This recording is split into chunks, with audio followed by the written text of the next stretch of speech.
Steve Belpet, Boston Herald. Nate, you guys did a really good job, obviously, crowding Kyrie and to an extent Al as well. How difficult is it when there are three guys come off the bench and start, hitting shots? Well, they're a deep team, and they show tonight. Irvin is not the only player. Only player on that roster. He does a lot of things for them, and they have solid players both in that first unit and their second unit. And those guys tonight, they stepped up. I felt like they've stepped up throughout this series. Morris had a big game, the first game. Each night has been someone different, coming off the bench or, playing in that first unit. And Irvin does what he does, which is create for those guys. He's very capable of dominating a game one-on-one. When you're sending double teams, he's getting the ball out of his hands and trusting his teammates, and those guys are knocking down shots. So it's a huge challenge to try to cover them when they're playing so well. John Corrales, MassLive.com. Terry Rozier was pretty good defensively off the bench. What did you see from him in that regard? He's a solid backup guard. I mean, he had the experience, got the experience last season playing in the playoffs when they had injuries. Irvin is healthy now, and he's a guard that can come in and defend at an elite level. He allows Irving to, play that off guard, and that poses a challenge because now you're moving Irvin off the ball and moving him around. And Rozier is a guy who's capable of initiating the offense as well as, setting the tone defensively in that second unit. So solid guard and, tough-minded. Really I like the way he plays. Coach Kyle Grand, Pacers.com. Can you just comment? I know it stings now, but can you just comment on how your team played this season and just overall what it means for these guys to play hard without their best player all year? Our guys, the one thing I just told them, thank you for the effort, because all season long and really since we got this group together last season, effort has not been a problem for us, regardless of who is in uniform, what injuries may occur. Our guys, they come out and give us everything they have every single day. I've never had to question this team on their effort, and if there's one thing that I think a coach wants is that his players show up every day to play.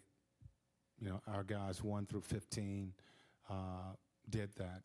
The guys that didn't get minutes and was on the inactive list, they kept themselves ready. We had a number of injuries this season where we had to have guys step in and play, and we was able to keep our head above water and, finish fifth in the East. But, I'm just appreciative of, the effort that they gave us every single day. And, tonight we talked about leaving everything we had on the floor. I thought they did. We just went up against a team that was better. Coach, to your left, Mark D'Amico, Celtics.com. I'm just curious, from an opposition's perspective, how have you seen the Celtics change to what you just saw over 4 games now in a playoff series versus maybe what you saw back in the early days when you faced them the first couple times this year? Well, we don't listen to all the conversation during the season about, things that go on with teams and what is happening in their locker room. We knew that this team, any of the teams that we faced going into the playoffs, whether it would have been Toronto or Philadelphia, Boston, all of those teams, Milwaukee, all of those teams were going to be tough. A lot of people were, downplaying Boston as a team that would probably struggle going into the playoffs because of a lot of the stuff that happened during the season. That team was in the Eastern Conference Finals last year. We know that they have a lot of talent. They have a lot of depth. We knew that they would get it right come playoff time. and that rhythm. Brad has done a good job of holding that team together. And now that they are in the playoffs, they're playing good basketball. Unfortunate to lose Smart during the start of these playoffs, but that's a team with a lot of depth.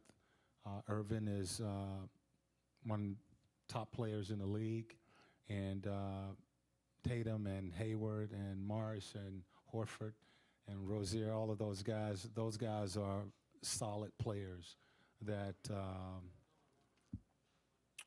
playing good basketball. And the next opponent, they're going to see a good team.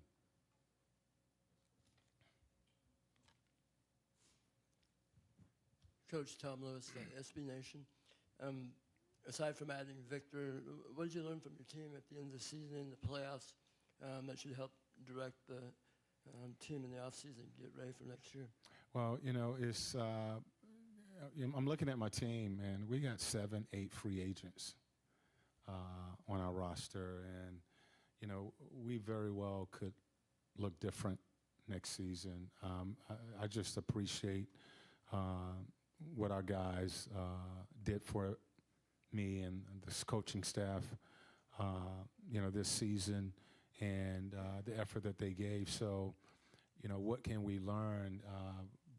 I first need to figure out what my roster will look like next season. And, we got some key guys in our starting unit as well as our second unit that are free agents. And, now turns towards signing our guys and building this roster over again.